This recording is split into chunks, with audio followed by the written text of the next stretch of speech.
건축공학 기초실습 8주 수업 진행합니다.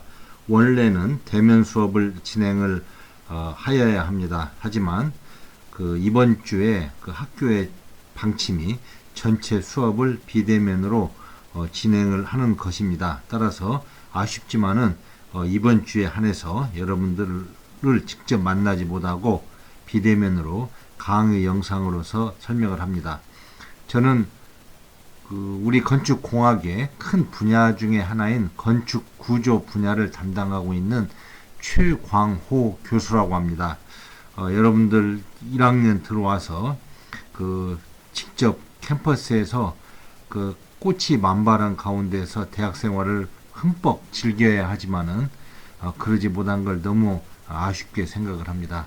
그나마 월요일마다 여러분들이 수업을 대면으로 해서 나왔는데 이번 주는 전체 수업을 비대면으로 하라고 해서 또 이번 주 또한 많이 아쉽습니다. 저 또한 여러분들을 직접 보려고 많이 기대했는데 그것 또한 아쉽습니다. 하지만은 수업에 대해서는 내실 있게 진행을 할 테니까 여러분도 수강하면서 집중해서 들어주시기 바랍니다.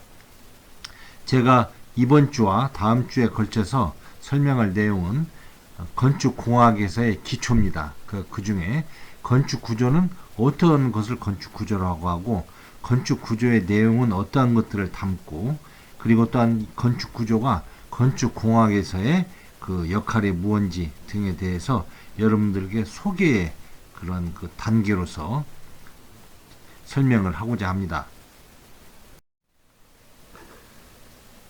건축에서의 구조입니다. 이 구조는 일반적으로 구조하면 인명 구조를 의미하는데 건축에서의 구조는 뼈대를 의미합니다. 그래서 영어로는 스트럭처라고 이야기하고요.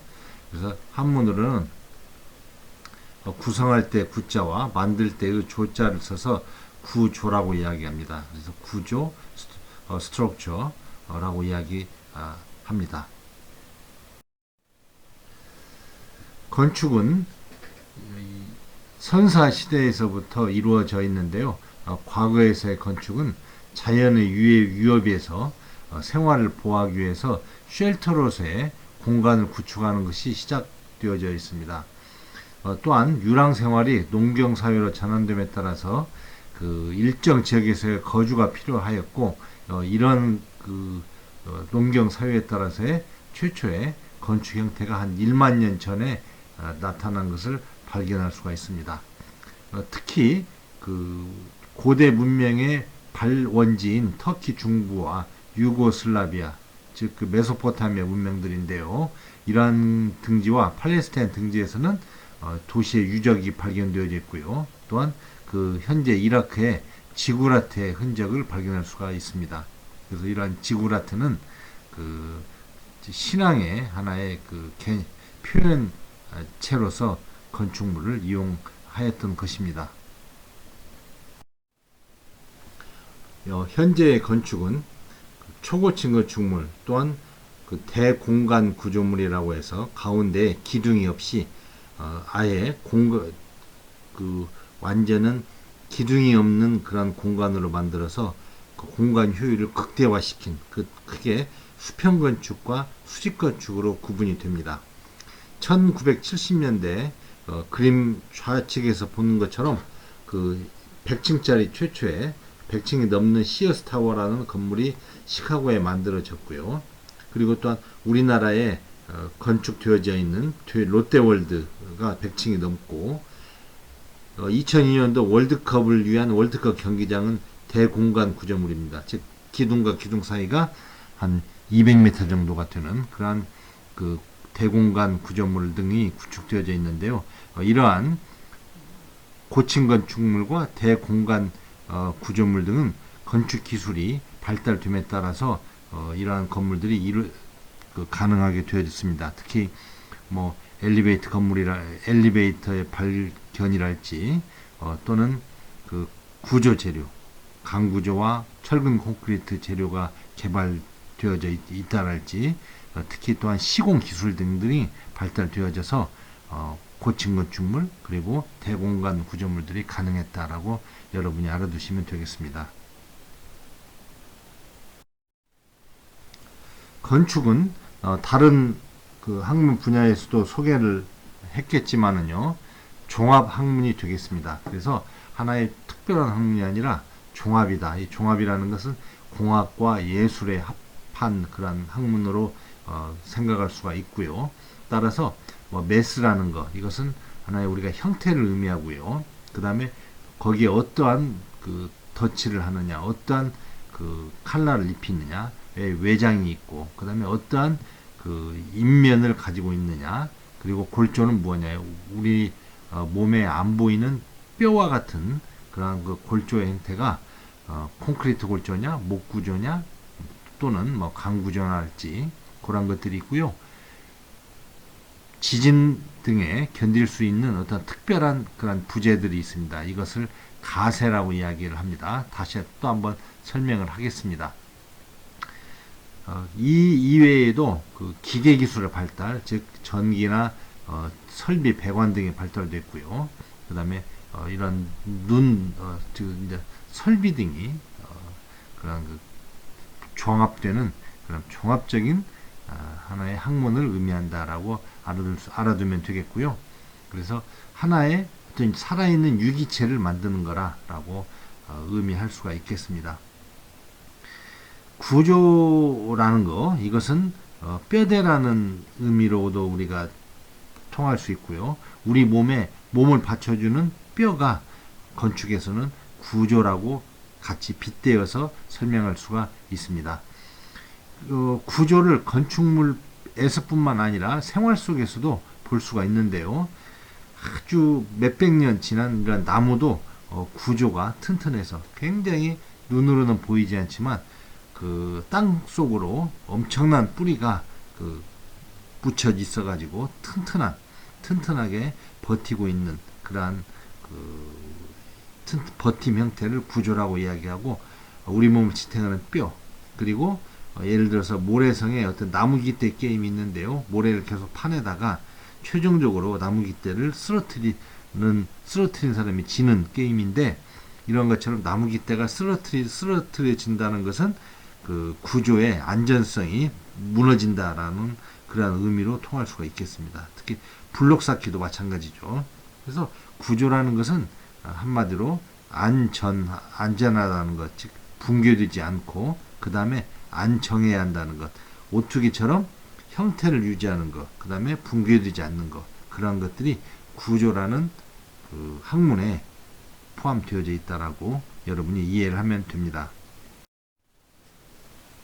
건축의 3요소를 비트루비우스라는 고대 로마 건축가가 정의를 했는데요. 건축은 강도, 강한 정도, 안전성이라고 이야기할 수 있고요.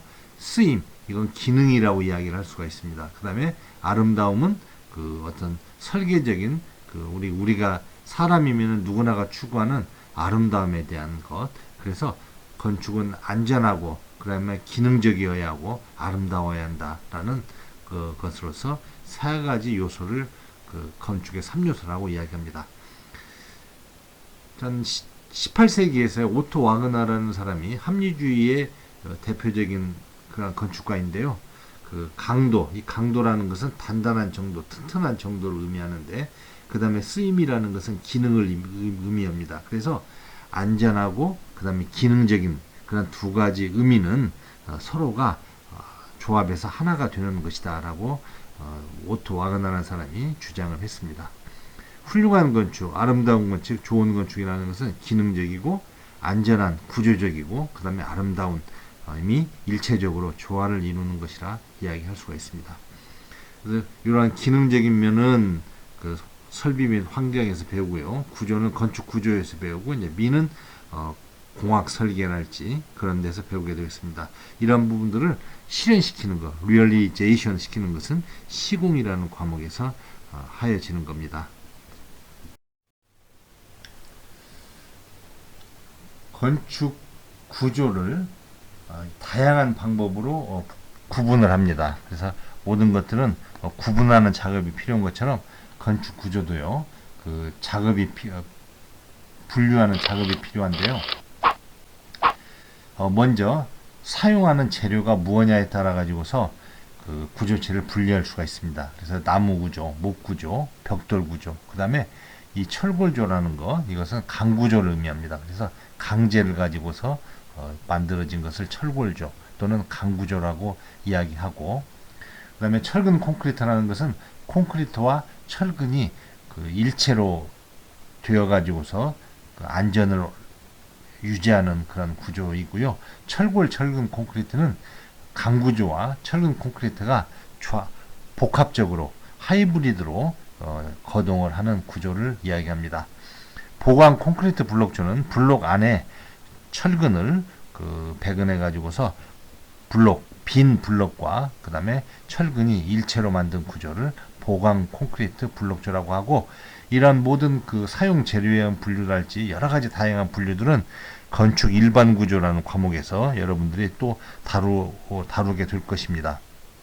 그림은 좌측에서는 철근 콘크리트 구조, 가장 우리가 많이 접하는 구조가 되겠고요. 철골 구조, 그리고 강구조라고 이야기해서 그림으로 보는 것처럼 여러분이 눈으로 봐서 구분할 수가 있습니다. 두 번째 분류는 건물을 건축하는 형식, 즉 어떤 하나의 그 타입에 따라서 분류하는데요. 첫 번째는 가구식, 그러니까 목구조나 또는 그 강구조처럼 하나의 부재들을 하나씩 접합시켜 가지고서 전체 구조체를 완성하는 방식입니다. 접합시켜서 만든 구조는 가구식이라고 합니다. 이것도 한문을 우리말로 한 건데요.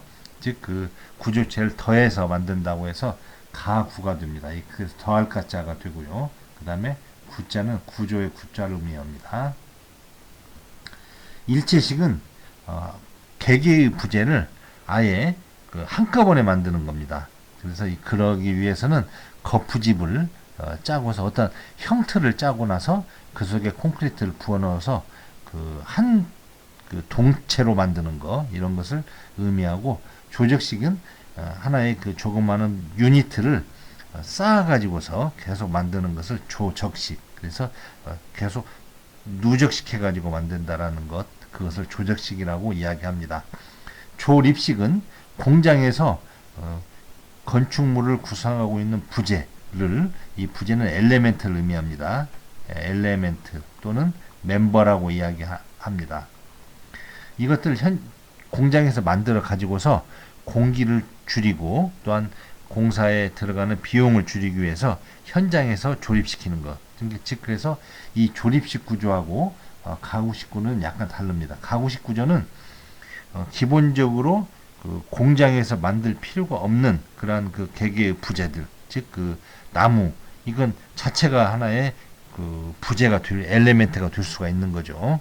그 다음에 강구조도 부재 자체가 하나의 엘리멘트가 될 수 있는 겁니다. 상대적으로 조립식이라는 것은 철근 콘크리트 구조일지라도, 이런 일체식 구조라고 하더라도 공장에서 부재들, 엘리멘트들을 만들어 가지고서 그걸 현장에서 조립하는 그런 방법들을 의미합니다. 그래서 어떻게 보면은 조립식 구조 안에 가구식 구조가 포함될 수가 있다고 우리 여러분이 이해를 하면 되겠습니다. 그래서 조립식 구조 안에 가구식 구조도 있고 일체식 구조도 있다 해서 가구식이나 일체식을 모두 다 조립식으로 가능하다라고 알아두세요. 이 개념은 조금 어려운 건데요. 성능이라는 것은 기능을 의미합니다. 그래서 이 기능, 성능에서, 성능은 어떠한 부재 또는 건축물이 발휘할 수 있는 하나의 능력이 무엇냐에 따라서 구분할 수가 있다는 겁니다. 예를 들어서 방수구조, 방음구조는 물이 새지 않는 구조, 방수구조라고 하고, 그 다음에 차음 성능이 굉장히 우수한 구조, 방음구조라고 이야기하죠. 소방법에도 나오는데 이제 방화 및 내화 구조입니다. 이 방화는 방화문 같은 걸 의미하는데요. 불이 전달이 안 되게끔 만드는 구조를 방화 구조라고 하고요. 내화 구조는 인듀어런스입니다. 즉 화재를 견디는 구조를 내화 구조라고 합니다. 그래서 방화는 화재를 차단하는 구조, 그러면 내화는 화재를 견디는 구조라고 구분하면 되고요. 내지는 수평력 중에서 그 건물을 흔드는 지진에 대해서 견디는 구조, 그래서 이걸 내진 구조라고 이야기할 수가 있습니다. 건축법에서 이 내화 구조, 이 방화 구조를 용어를 사용을 하는데요. 그래서 이 내화 구조, 방화 구조는 건축법에 규정이 되어 있습니다. 일정 규모 이상의 건축물에서는 그 구조를 방화 구조를 반드시 만들어야 하고, 그다음에 그 일정 규모 이상의 건축물에서의 저층 같은 경우는 그 화재를 뭐 한 2시간 또는 1시간을 견뎌야 하고, 고층은 뭐 30분 또는 1시간을 견뎌야 한다라는 내화 구조의 그 규정이 있습니다. 그래서 그 우리가 그 건축 구조도 그렇고, 그 다음에 건축 설계도 그렇고, 건축 설비도 그렇고, 모든 것이 그 건축법의 어떤 하나의 제한을 받습니다. 그래서 여러분들이 나중에 이 건축법에 관련된 건축법규라는 과목도 특히 수강을 해야 합니다.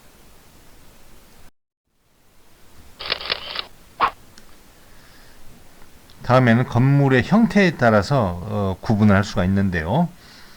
그 건축물의 추구하는 바는 초고층 또는 대공간입니다. 그래서 가능한 한 가운데에 기둥을 적게 두도록 하는 방법, 가능한 한 건축물을 높게 할 수 있는 방법, 그 두 가지가 건축 구조적인 측면에서는 관심사항입니다. 어떻게 하면은 건물과 건물의 그 기둥과 기둥 간격을 넓힐 수 있느냐의 많은 방법들 중에서 여기 여러분이 그림에서 보는 절판 구조라는 방법을 채택하게 됐습니다. 그래서 이 절판 구조라는 것은 그 그림처럼 이렇게 하나의 평면 구조를 이러한 절판처럼 이렇게 접으면은 어떤 형태가 되냐면은 면적이 굉장히 커집니다. 여기 그 우측 그림에서도 이렇게 그 부재들을 굴곡을 시켜주면은 그 굴곡된 면에 따라 가지고서 하나의 평평한 면보다는 그 우리가 눈으로 볼 때 단면 면적이 굉장히 커지죠. 그래서 면적이 커진다고 하면은 어떠한 힘을 지지할 때 면적이 작은 것보다는 면적이 큰 것이 더 큰 힘을 지지할 수 있겠죠. 그러한 논리로서 어떠한 힘을 지지할 수 있는 부재의 면적을 키우는 방법 중에 하나가 그 부재를 엘리멘트 부재를 접어가지고서 만드는 방법입니다. 그 부재를 접는 그런 구조, 이걸 절판 구조입니다. 그래서 이 절판 구조는 절판되지 않는 평면판보다는 훨씬 그 내력이라는 것은 견디는 힘을 내력이라고 합니다. 견디는 힘이 커지게 되겠죠. 여기서 나오는 뭐 휨모멘트 이런 것은 나중에 다음 시간에 또 배우겠습니다. 그래서 그 작용하는 힘의 종류 중에 하나가 이제 휨모멘트가 있는데요. 평면 때보다는 접어진 상태가 면적이 크기 때문에 더 큰 힘을 견딜 수 있다라고 이해하면 되겠습니다. 다음에는 트러스 구조입니다. 지구상의 그 가장 안전된 형태는 삼각형 구조입니다. 그래서 이러한 삼각형 형태를 트러스 구조라고 이야기하고요. 그래서 이렇게 삼각형으로 만들어져 있고, 특히 이러한 부재와 부재를 연결하는 이 절점은 활절점이라고 하는 건데, 이 활절점에서는 뭘 의미하냐면 회전이 되는 절점을 활절점이라고 이야기합니다. 그래서 이것은 회전이 가능한 절점, 우리 몸으로 이야기하면은 팔꿈치가 이 활절점이 되겠습니다. 근데 상대적으로 그 갈비뼈 같은 경우는 그 뼈의 움직임이 회전이 되질 않죠. 이러한 절점은 강절점이라고 이야기를 합니다.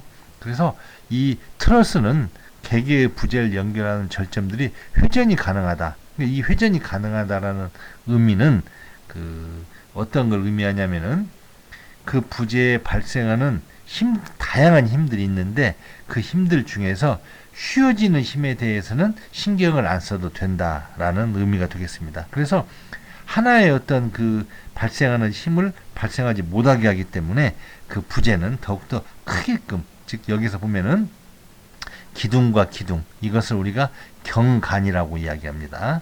또는 우리 영어로는 스팬이라고 이야기하는데요.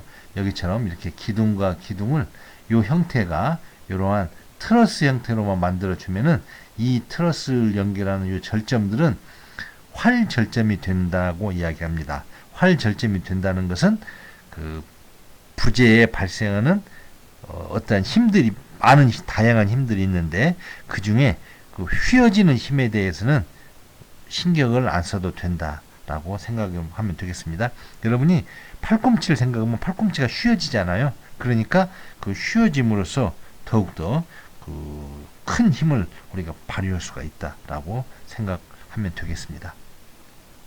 그 다음에 현수 구조는 그 빨래를 넣는 빨랫줄을 여러분이 생각하면 됩니다. 그래서 빨랫줄은 형태가 고정되어 있지는 않지만은 굉장히 많은 무게를 견딜 수가 있게 되겠습니다. 그래서 이 현수 구조는 또 다른 말로는 케이블 구조라고도 이야기하고, 여기에는 그 부재에 발생하는 모든 힘 중에서 오로지 늘어나는 힘만 작용하기 때문에 더 큰 경관을 만들 수가 있는 겁니다. 힘이 하중이 작용해서, 즉 외력이 작용해 가지고서 그 엘리멘트 부재에 발생하는 그러한 힘이 세 가지가 있습니다. 그건 다음에 배우는데요.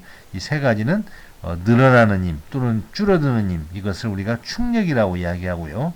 그 다음에 끊어지는 힘, 이걸 전단력이라고 이야기합니다.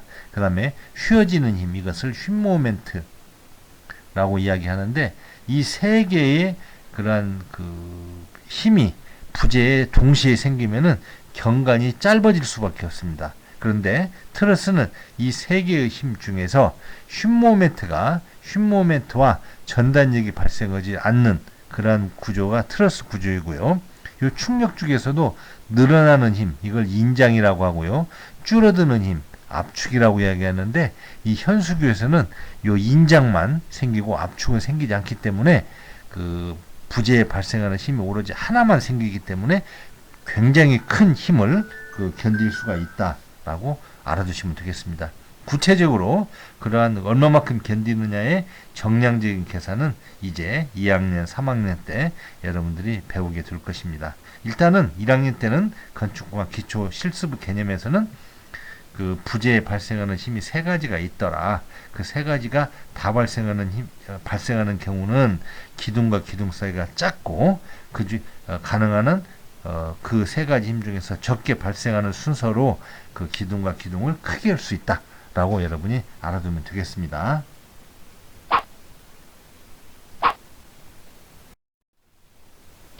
다음에는 그 쉘 구조와 그 다음에 돔 구조 또는 공기막 구조를 이야기하는데요.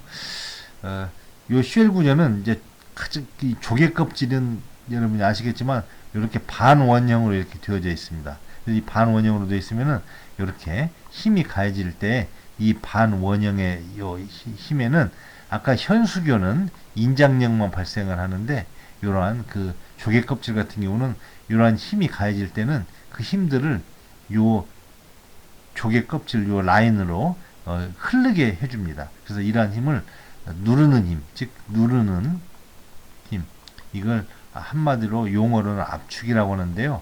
그 아까 현수교는 인장력만 발생하는데 이 쉘 구조는 발생하는 힘이 압축력만 작용합니다.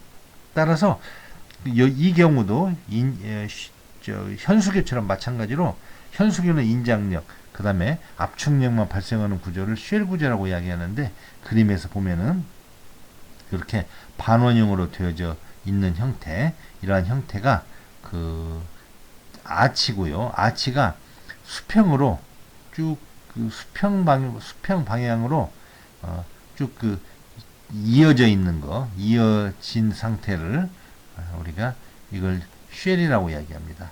그래서 그 아치는 이렇게 하나의 그 부재가 되고 아치라고 하고요. 아치가 쭉 이어져 있는 것을 쉘이라고 이야기하고, 요 아치를 360도 이렇게 삥 돌리는 경우가 있겠죠. 이런 경우를 우리가 도움이라고 이야기합니다. 기본적으로 압축능력만 작용하는 아치가 한 방향으로 쭉 이어져 있는 것은 쉘, 그 다음에 360도 돌려져 있는 것은 돔이라고 이야기한다. 이렇게 알아두세요. 그리고 특별한 걸로서는 그 이렇게 천장에서 가해지는 요 하중, 즉 가력되는 외력에 대해서는 견디는 힘이 적어도 요 위에 아무 하중이 없는 상태에서 오로지 단순히 이렇게 비등 또는 외부 환경과의 차단을 위한 용도로만 쓰이는 경우에는 이렇게 막구조, 막구조는 임시구조가 됩니다. 그래서 아주 가는 얇은 막을 가지고서도 구조물의 천장으로 사용할 수가 있습니다. 그래서 지붕구조로 사용되는 것이 이렇게 막구조, 막구조주의 형태 중에서도 이제 막과 요 막 사이를 공기로 채우는 것을 공기막구조, 그 다음에 이러한 막과 막 사이가 없이 하나의 단층 막으로 되어져 있는 것은 그냥 일반 막구조라고 구분을 하기도 합니다. 여러분, 제가 설명을 하다가 이해가 안 되는 것은 구글에서 여러분이 한번 찾아보면 모든 것이 자세하게 나와져 있는 것도 알려드립니다. 자, 이번에는 구조물을 구성하는 구성요소, 이걸 우리가 멤버 또는 엘리멘트라고 이야기하는데요. 멤버 또는 엘리멘트라고 이야기하는데, 이 건축물을 구성하는 요소, 건축물이라고 하기도 하고요, 구조물이라고 이야기하는데, 이 멤버나 엘리멘트는 얘는 기본적인 형태, 즉 수평으로 되어 있는 것, 수직으로 되어 있는 것, 이렇게 되어 있습니다. 그래서 수평으로 되어 있는 것은 직선으로 되어 있는 건 보라고 이야기하고요. 그 다음에 수직으로 되어 있는 것은 기둥이라고 이야기합니다. 그래서 이 보가 한 방향으로 이렇게 쭉 연결되어 있는 것은 슬라브, 기둥이 한 방향으로 쭉 연결되어 있는 것은 이것은 벽이라고 이야기합니다. 그래서 기둥에서 벽이 파생되어 있고요, 보에서는 슬래브가 이렇게 파생되어 있습니다. 그래서 기둥이나 벽은 같은 성능을 발휘하고 보나 슬라브도 같은 성능을 발휘한다 라고 이해를 하면 되겠습니다. 자, 먼저 수평 부재인 부재가 보고, 수직 부재인 볼을 기둥이라고 합니다. 구조물을 또는 이 구조물이라고 이야기하고, 우리 건축에서는 이제 건축물이라고 이야기하는데요. 건축물을 구성하고 있는 요소를 우리가 엘리멘트 멤버라고 이야기하는데, 아까 이게 보와 슬라브, 수평으로 되어져 있는 부재, 그 다음에 기둥과 벽체, 이건 수직으로 되어져 있는 부재입니다. 여기 보면 직선 부재고요, 그 다음에 면부재라고도 구분할 수가 있겠죠. 그리고 이 골조라는 말을 여러분이 한번 또 알아두셔야 하는데요. 이렇게 프레임이라고 영어로 하는데요, 이것은 뼈대라고 이야기합니다. 그래서 뼈 골조를 쓰고 이렇게 뼈로 만들어졌다고 해서 보, 그 다음에 기둥으로 되어 있는, 여기서 보 플러스 기둥으로 되어져 있는 형태를 우리가 요 골조라고 이야기합니다. 그 다음에 이 골조를 채우는 것은 수평 방향으로는 슬라브고 수직 방향으로는 벽체가 될 수 있죠. 그래서 여기서 보, 기둥, 슬라브, 벽체, 여러분이, 그래서 슬라브와 벽체는 보통 판재라고 합니다. 이게 판은 플레이트라고 이야기하죠. 그 다음에 보와 기둥은 선이라고 이야기합니다. 그래서 이것은 선부재. 그 다음에 요 슬라브와 벽체는 판부재 또는 면부재라고도 이렇게 이야기합니다. 자, 그래서 여기 지금 슬라브가 있고요, 그 다음에 기둥이 있고 이렇게 보가 있겠죠. 그래서 기둥과 보를 골조라고 이야기하죠. 그 다음에 보와 보 사이를 채우는 걸 슬라브, 기둥과 기둥 사이를 채우는 것을 판부재, 벽체로 이야기를 구분을 합니다. 자, 먼저 보에 대해서 한번 설명을 해보죠. 어떠한 힘을, 외력이죠. 그래서 외력이고, 그 부재에 가해지는 외력을 가해지는 힘이라고 해서 하중이라고 이야기합니다. 하중은 이렇게 우리 한문으로 부하, 즉 가래가 닿을 때 하고, 그 다음에 중은 무게를 의미합니다. 그래서 하중이라고 이야기합니다. 이 하중의 양쪽이 이렇게 지지되어 있는 것을 단순보라고 이야기하고요. 한쪽만 지지되어 있는 것을 캔틸레버라고 이야기합니다. 그래서 두 개의 지지점에 단순히 올려놓은 걸 단순보라고 하고 한쪽 끝만 지지되어 있는 걸 캔틸레버로 구분할 수 있다라고 알아두세요. 자, 여기 보면은 이게 이제 보가 되죠. 여기도 이게 보가 됩니다. 그래서 이렇게 기둥과 기둥을 연결하는 것을 큰 보라고 이야기하고요. 큰 보와 이 큰 보 사이에 있는 이 보를 우리가 작은 보라고 구분을 합니다. 작은 보는 영어로는 빔이라고 이야기하고 큰 보는 거더라고 이야기합니다. 여러분은 1학년이기 때문에 아주 기본적인 것, 기초적인 것들을 여러분께 설명을 지금 하고 있습니다. 여기 처마가 있는데요. 처마 쪽에 한쪽은 기둥에 연결되어 있고 한쪽은 아무것도 없는 경우 이것을 이러한 부재를 우리가 캔틸레버 보라고 캔틸레버 보죠. 이렇게 구분할 수가 있습니다. 요건 이제 강부재로 되어 있어서 여기 보면은 여기 기둥이 있죠. 기둥이 얹어져 있는 보를 의미하게 되겠습니다. 다음에 이제 이번 시간 마지막에는 기둥부재를 의미합니다. 기둥부재는 이렇게 압축력을 주로 받고요. 그래서 이 기둥부재는 그 압축력을 받아 가지고서 요 기둥 자체가 가지고 있는 어떤 내력이 있겠죠. 이 내력을 끝까지 받을 수 있는 힘을 우리가 단주라고 합니다. 짧은 숏 컬럼이라고 이야기하고요. 반면에 기둥이 가지고 있는 압축 내력을 나중에 계산하겠지만 힘이 있겠죠. 그 힘을 받기 전에 마치 우리가 사용되는 젓가락처럼 호리호리 가늘어 가지고서 이러한 그 힘을 받기 이전에 이렇게 휘어져 버리는 현상, 보의 쉼을 하나의 용어로 좌굴이라고 이야기합니다. 그래서 단주는 기둥이 가지고 있는 모든 힘을 온전히 받을 수 있는 기둥, 단주, 장주는 그 힘을 받기 이전에 휘어지는 기둥, 이걸 장주라고 이야기합니다. 그래서 장주가 되는 것은 길고 가는 기둥을 의미하게 되겠죠. 그 다음에 이제 이 앞괴는 으스러지다. 그래서 으스러지다를 한문으로 앞괴라고 이야기합니다. 그 다음에 장주는 부재가 길어가지고서 앞괴 이전에 부재가 휘어지는 현상에 의해서 파괴된다라고 알 수가 있겠습니다. 따라서 기둥에서는 딱 두 가지를 고려를 해줘야 합니다. 하나는 기둥이 받을 수 있는 내력도 계산하고, 그 다음에 기둥이 언제 이렇게 좌굴되느냐, 그 좌굴되는 그 하중도 우리가 계산할 수가 있어야 합니다. 여기 보면은 모두 이렇게 수직부재를 기둥이라고 이야기하는데요. 기둥과 기둥 사이에 이렇게 수평재를 댄 이유는 이 기둥 자체가 만일에 이 수평재가 없으면은 기둥이 굉장히 세장하고 가늘기 때문에 어떻게 아까 이야기한 것처럼 장주가 발생합니다. 그래서 가운데 이렇게 끊어 가지고서 이 기둥과 이 기둥과 이 기둥으로 해서 기둥의 길이를 줄이는 효과가 있습니다. 두 번째 그림은 이 기둥과 기둥 사이가 원래는 뭐가 있어야 합니까? 이렇게 보가 있어야 하는데 이 층고를 절약하는 방법 중에 하나로서 보가 없이 오로지 기둥이 슬라브를 떠받치는 구조, 이것을 우리가 플레이트 슬라브라고 합니다.